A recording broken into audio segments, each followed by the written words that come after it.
Hi, everyone. Today, I am here with R.N. Roveleh or Hellevorn and Tete de Punk, and we are going to be talking about the first anniversary of Hellevorn's Lucky Wolf book, which I have here, if you guys can see it, because the green screen thing is sort of making it fade into the background. But here it is, and you can also see it in the background behind me with the standees that I drew and got Art of Yon to make last year. Yeah, these Yes. are the standees. Thank you so much, everyone, for joining. Thank you, Tete. Thank you, Fortunes, for being here with me now to celebrate Lucky Will's anniversary. I know, it's amazing. It didn't feel like it was such a long time ago that we could hold the book in our hands. I remember that video you made, talking about how the books are finally for sale and you were actually going there to pick up the books. It must have been very exciting to hold them and see them for the first time. It was really exciting. It was like a dream come true, and seeing a whole box of them and all nice and glossy and with my painting over it. Of course, I'm used to seeing my paintings in their traditional form, but then seeing the book with all the paintings inside, it was really amazing. I love the It binding. was. I love the binding. It's just so nice and high quality, and I love that it has a bookmark. The silk ribbon. I love that detail. I know. And the illustrations are really beautifully printed. They are. There's not any kind of pixelation or any problems. It's just so original, and I like how it has like a retro feel, but like a good quality retro feel. Yeah, it's just amazingly put together. And, like, an official book that's published by a big press, there's an ISBN number at the back too. Yes. Yes, exactly. So, Helvorn, how do you feel about the first year anniversary? I guess I feel that this year has gone by really, really quickly. And like you said, I cannot believe it's been 1 year already. And um, it's really exciting that I got to publish my first novel, and hopefully many more to come. Mhm. Oh, give me Yeah. uh 1 second. My Chromebook is actually stalling a bit. Yeah, it's okay. Yeah. Let me just So, say that this is fantastic to see that we all three have the books with us. This is just surreal for me. I in some ways I still cannot believe that I have my my book finished and it has reached so many people. absolutely. It's been amazing. And which brings us to our second question. How was it like to hold the book in your hands for the first time? What was it like to have that physical product right in your hand? It was fantastic because I think this was one of the main reasons why I actually wanted it published, because I already had the readers and I had feedback, and I was having these fantastic conversations with my readers, and these comments, like mini essays on each chapter that I was publishing when it was serialized on Tapas. So I guess it had already reached audiences. I didn't really expect it to reach many more people once it was published in this form, because nowadays a lot of people just prefer to read it from their electronic devices.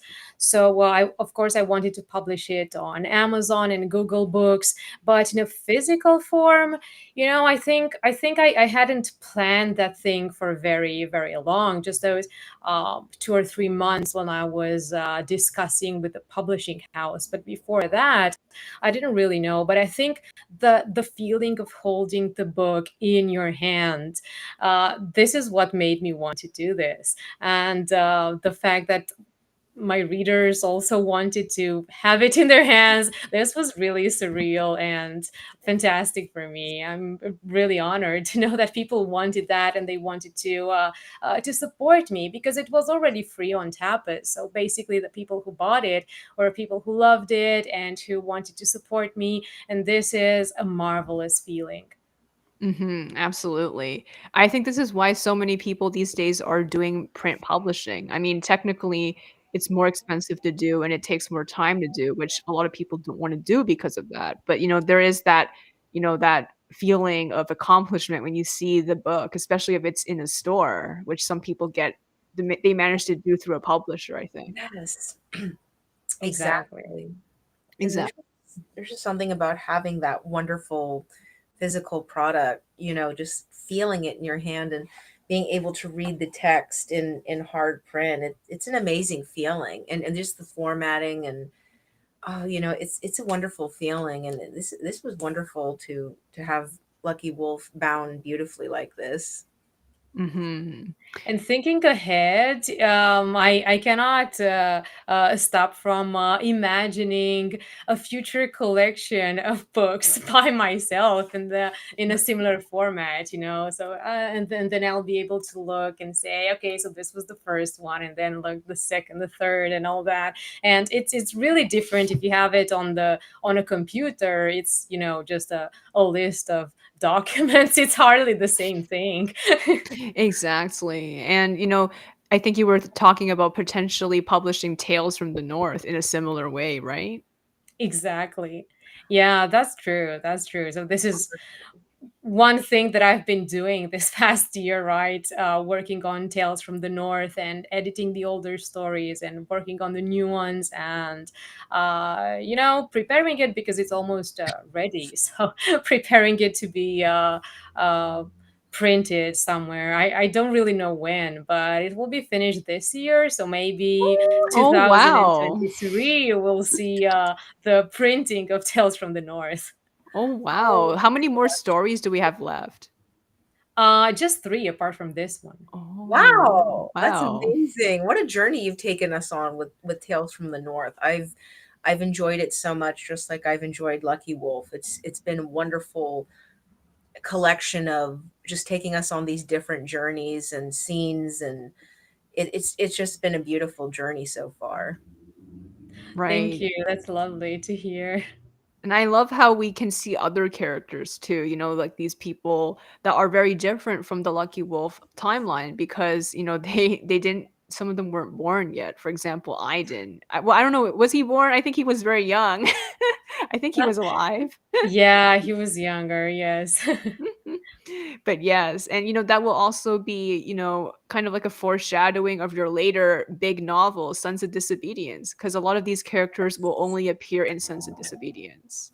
That's right. Right. So when did you and how did you come up with the idea of Aolf as a character?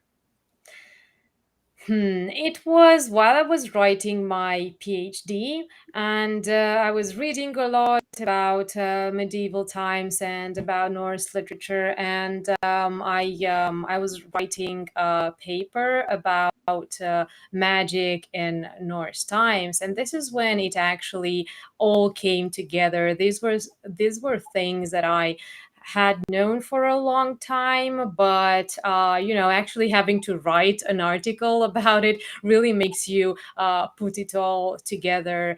And I was reading about this save mother, this wise man, practitioner of magic called Rögnvald Retilbeini from the time of King Harald Fairhair, and it was described the way he was.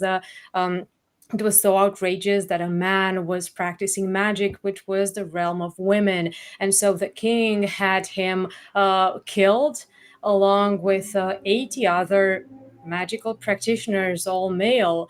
And, he was very respected for having them killed. And then in the saga of Olaf Tryggvason, who is also a character in my novel Sons of Disobedience, it is said how all the magic practitioners in his land were gathered in a house and set on fire, and then they were the rest of them who managed to escape were drowned on an island on a skerry. So it is. I thought it was really amazing um, how these people were hunted down even more so than female practitioners of magic. And this was happening both in pagan and in Christian times. So it got me doing more and more research about male practitioners of magic. In particular, and so on the one hand, they were very seen as very outrageous, but on the other hand, they were quite respected. So I guess they were controversial people, right? The country was very divided because Odin, the chief god of the Norse people, was also practicing magic. So, on the one hand, it was something seen as very respectable and the mark of a very wise and intelligent man. And on the other, you had to be very outrageous and to be able to withstand this much controversy. So I started to imagine what kind of person would be this famous uh, practitioner of magic, right? So it all started coming to my mind.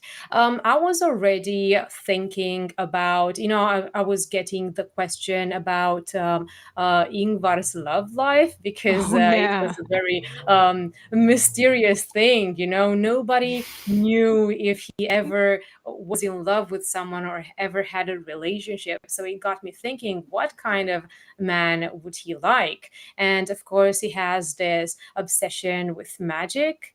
And he really wants to understand how real it is because he's very skeptical about divinity and about everything that's supernatural. But at the same time, in a sense, magic was very real in the Middle Ages because it was blending with so many things, with medicine, right? With everything that was in their religion. So it was more than, Harry Potter, the way we think about it today. So, of course, I thought, okay, Ingvar would really be into a practitioner of magic. He would be almost magically drawn to him, drawn to his craft, and he would like to know more about it. He would be fascinated. He would be skeptical at the same time.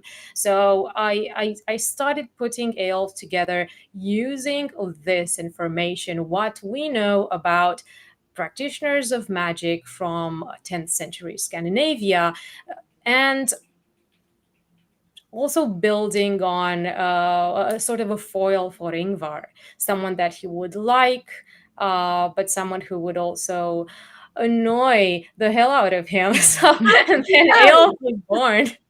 So it's It was just cool. perfect. Like what he says. I mean, but that's probably what's going in his mind. You're right. Yeah. Just glaring at him, like you could make a meme out of it. Ingvar glaring at Eyolf. Exactly. Yeah. So that leads to the next question. How did Eyolf develop over the years? When did you really start to feel him come to life, like visually and personality, and just you could hear him speak, so to speak?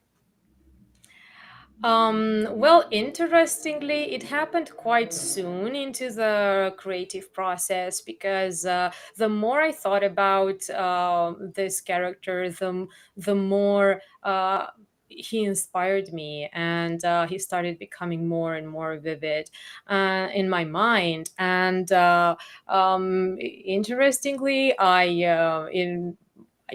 we were all on DeviantArt at that time, and there Oh, was this OC training Oh program. And so yes. I enrolled no Eyolf in way. the OC training program, No way. because you also talked about your experiences with this program. And, as flawed as it is, the fact that it came at the perfect moment for me because I was already very inspired by this character, and I was trying to find ways in which to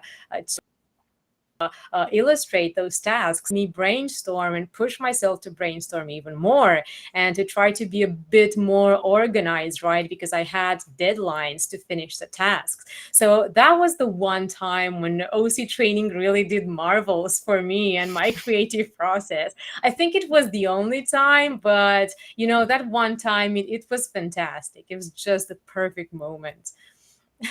I remember Wonderful. that. That was really amazing because, at the beginning, before you did OC training, you only had a few ideas about this character. I think you weren't even sure what his name was going to be. I think there was a screenshot you took recently where you were deciding between, very different names for him.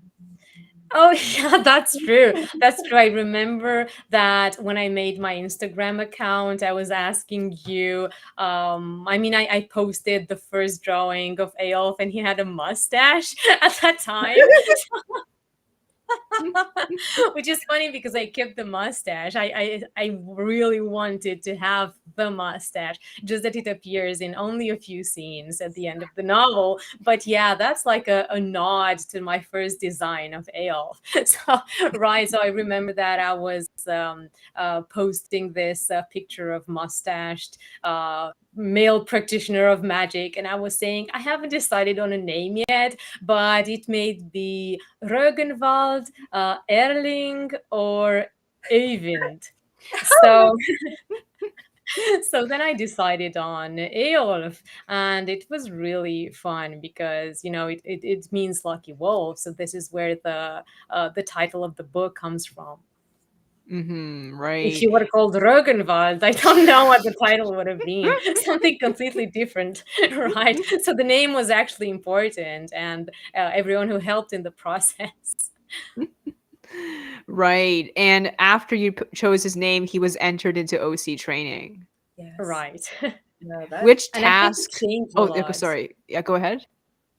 He changed a lot during the process, and I think that I made him more unlikable in the beginning, and I think that he became more and more likable because also the scope of the novel changed, because at first I didn't really think about how they would interact and how would Ingvar uh, fall in love with him or begin to realize that he could love him, or that there could be something between them. At first he wasn't meant to go that far in his relationship with Ingvar. So then I had to make him more likable for Ingvar, if that makes sense. So he was more of a villain in the beginning. He was more, I think, narcissistic and more cruel in a way. So then he started being more than that. He started being more of a person, of a real person that you can relate to. hmm it's Which amazing. task in OC training do you think helped the most to make him a full-fledged person? Oh, this is a tough question. Um, I don't know. I don't even remember much of what the tasks were and what I did for each task.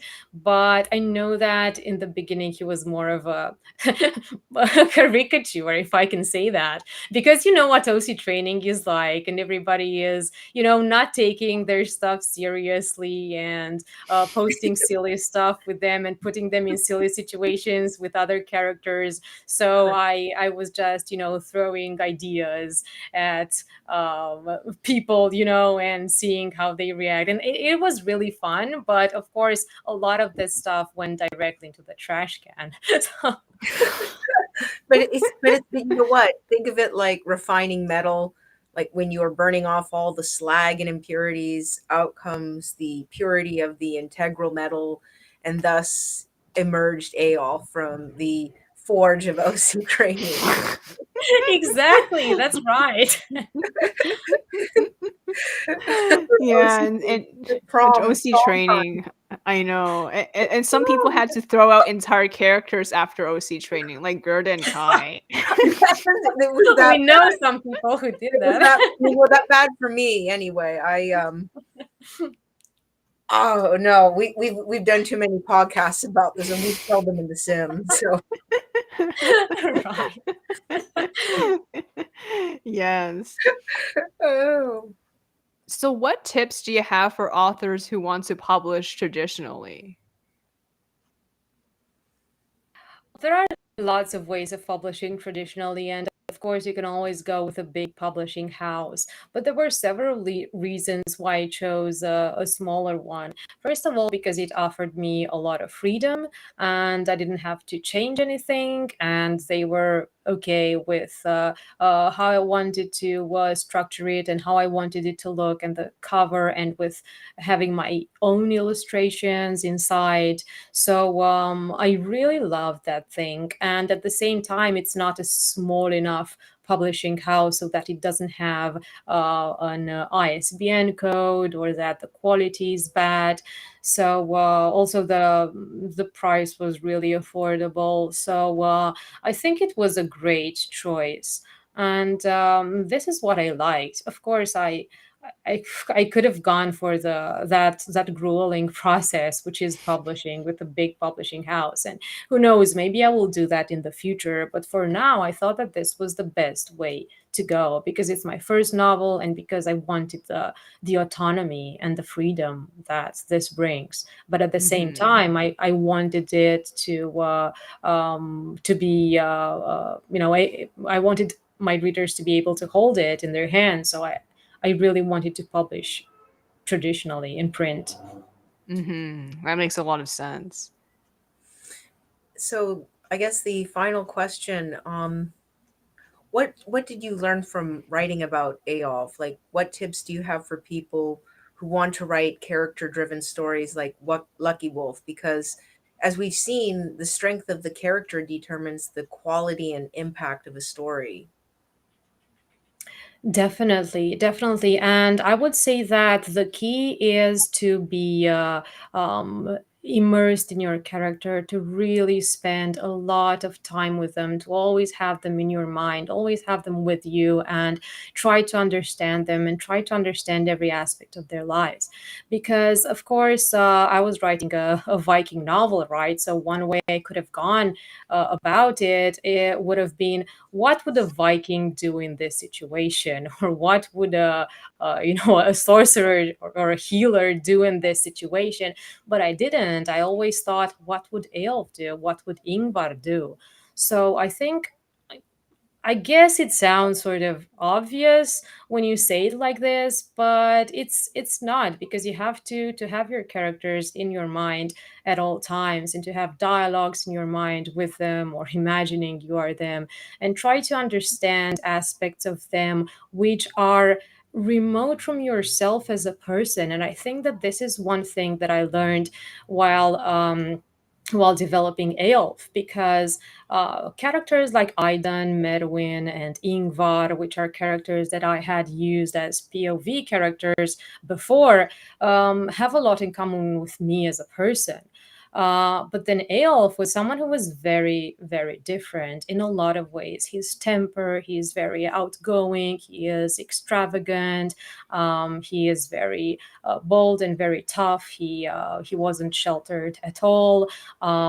He was also, he had, how should I say it, views on sexuality, which are also quite remote from what I. Well, he's a prostitute, in other words, as you well know. So I had to do a lot of research, and to read and listen to the points of view of people who are in that situation, in those, all of them, those situations. And I had to understand, to put myself sort of outside myself.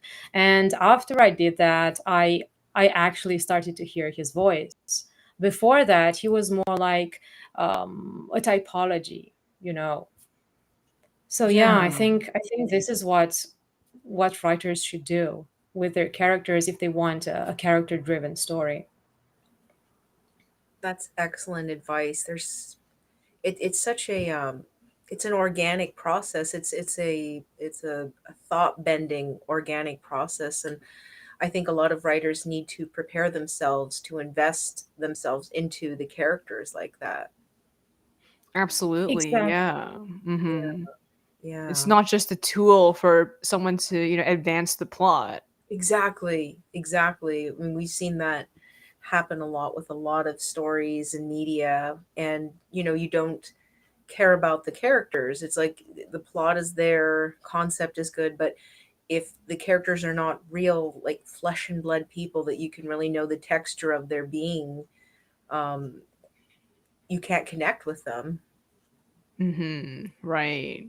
Yeah. Exactly. Well, thank you so much. This was an amazing podcast, and happy first anniversary to Lucky Wolf. I can't I mean, I'm just stunned that it's already been a year, and this was an amazing achievement. Thank you so much, guys, and thank you for celebrating this with me. This is fantastic, and thank you for all your feedback and all your support and of your fantastic comments and advice. And I could not have done it without you. Thank you so much. Thank Thank you. you. Thank you. Bye. Bye. Bye.